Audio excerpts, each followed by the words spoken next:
Bonjour à tous, j'espère que vous allez tous très bien. Ça fait un petit moment, oui, effectivement, que je n'ai pas posté de tutoriel parce que tout simplement, j'ai une vie assez débordée avec mes 3 enfants, ma maison, etc. Je pense que tout le monde connaît. Bon, aujourd'hui, je voulais juste vous montrer comment réaliser ces petits sacs à l'aide de l'Insta Pochette. Donc voilà, tout mignon, moi j'aime beaucoup. Je partais sur une autre idée à la base et j'ai atterri comme ça, je ne sais pas comment j'ai fait. C'est souvent en ratant une recette qu'on en réalise une autre, hein. Voilà, c'est ce qui m'est arrivé. Donc voilà, je vais vous montrer comment les réaliser. Alors, il s'ouvre comme ça. Hop, celui-ci c'est décollé. Voilà, petit sac à offrir, c'est tout mignon, moi j'adore. Ils sont aimantés. Voilà, j'ai mis un aimant à l'intérieur. Pareil ici, aimanté, donc je vais vous montrer comment faire. Voilà. Et celui-ci, je ne l'ai pas aimanté, j'ai juste mis un petit nœud, j'ai percé 2 petits trous, j'ai pas arrangé les rabats. Voilà, ça change aussi. On peut faire de ça de façon très différente. Hop, on met les petits sacs par ici. Alors, il vous faut une feuille de papier, un 4, un coupe-papier, Stampin' Up, ou pas, ce que vous avez bien sûr. Et si vous avez une Insta Pochette, voilà une autre façon de réaliser des projets avec.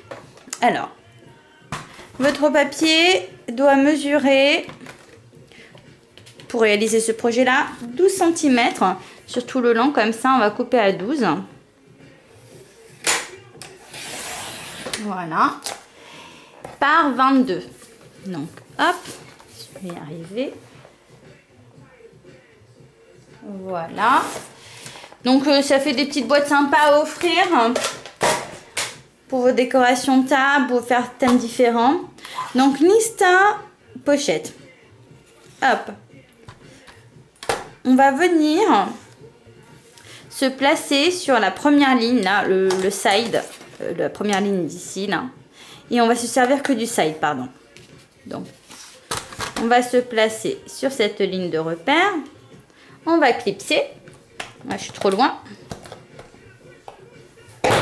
Voilà. Hop, on va marquer le premier pli comme ça.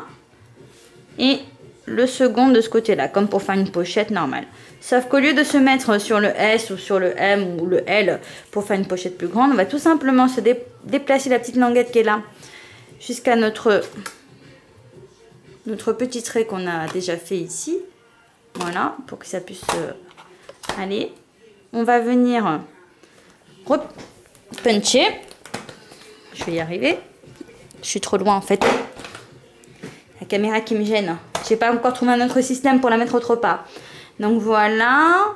On se sert du side. On marque le trait. Comme ça et comme ça. On se déplace. Oups, avant de se déplacer, il faut juste refaire la ligne. Moi, je vais la faire tout le long une bonne fois. Moi, j'aime bien faire comme ça. Ça permet de ne pas l'oublier. Donc, on remet notre petit onglet là sur la ligne de repère qu'on vient de tracer. Je la rapproche vers moi. On repunch. Et on trace le side qui est là. Alors, un coup sur deux, on va faire les traits pour le pliage. Je vais vous montrer. Donc là, pareil, on se remet là, hop, hop. Et le dernier.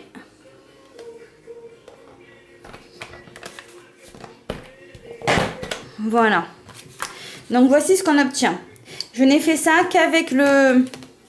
Donc un trait ici, tout droit là. Hop. Après on a celui-ci qui vient là. Et on se sert de celui du milieu uniquement pour 2 côtés, 2 endroits. Donc là, il n'y en a pas. Ici, il y en a. Ici, il n'y en a pas. Et ici, il y en a. Je sais pas si on trouve très... Voilà, on les voit bien là, je pense. Voilà, tout simplement. Comme pour faire une vraie pochette, mais finalement, ce n'est pas pareil. Donc, on va venir tout simplement couper ici. Voilà. Ça. On voit bien comme ça. On va se servir du coupe-papier. Du côté où on n'a pas les traits là. De ce côté-là, on va mesurer 2 cm sur tout le long. Moi, c'est comme ça que je fais. Et puis après, vous verrez, vous, en fonction de votre organisation. On mesure comme ça. Et après, il va falloir venir couper. Bon, là, j'avais fait une petite rature, mais bon. De là à là. Alors, regardez. Je vais vous montrer. Donc, je vais quand même prendre le coupe-papier comme ça vers moi. Je me mets là, sur la pointe de repère. Je coupe le premier. Je vais sur le deuxième. Je m'arrête là. J'ai pas vraiment trouvé... j'ai la caméra qui est juste à côté de moi. Là, c'est un peu pénible. J'ai pas trouvé de solution encore. Donc, pour travailler, c'est pas évident.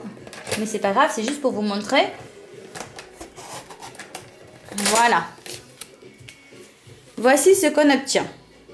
D'accord? Donc, pour le moment, rien de bien compliqué. On avait dit 12 cm par 22. Donc là, on va venir marquer les plis. Donc celui-ci, on va le marquer comme ça. On va venir mettre du double face là. Il faut fermer la petite boîte. Voilà. Donc moi je fais tout comme ça. Hein. Je me sers de mes petits angles. Hop. Et après on vient tout simplement s'aligner comme ça. Voilà. Donc là voici ce qu'on a déjà pour le moment. Alors ensuite on va mettre les rabats vers l'extérieur pour pouvoir tenir la petite boîte correctement.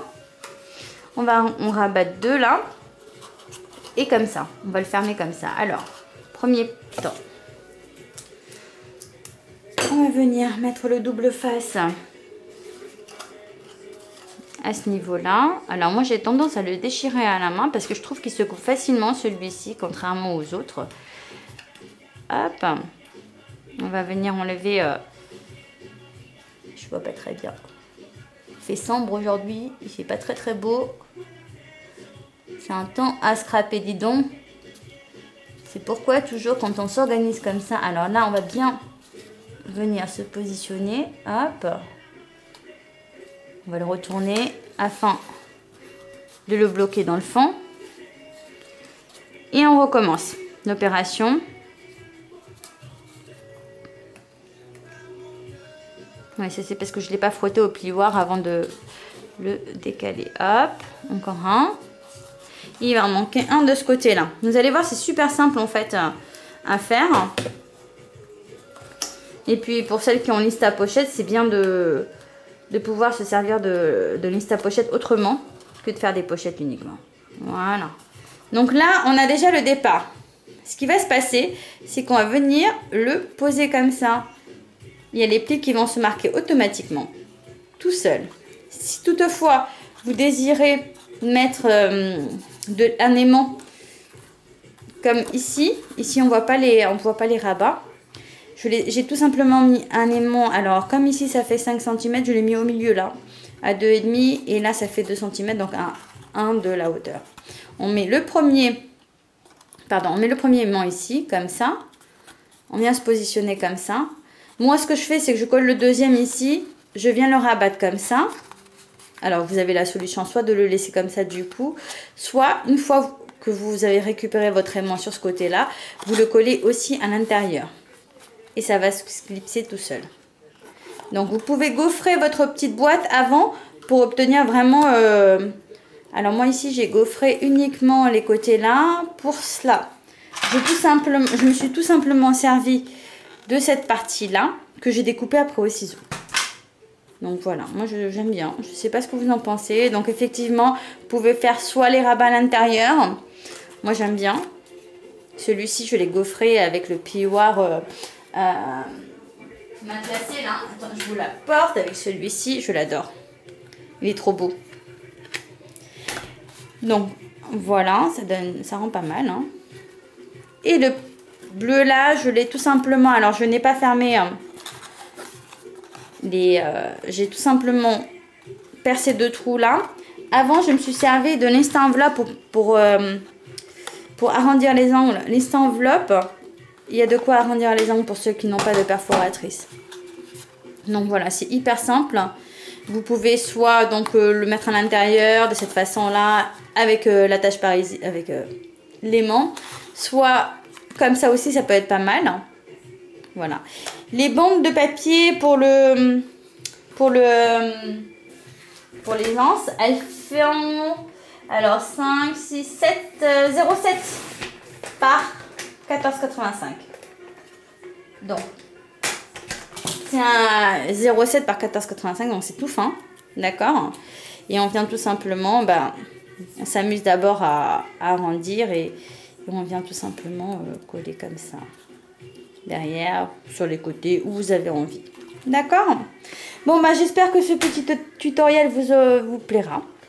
Et n'hésitez pas à me montrer ce que vous faites et à me laisser plein de petits commentaires. Si vous avez des questions, des hésitations, des renseignements, je reste disponible. Je vous dis à bientôt. Au revoir.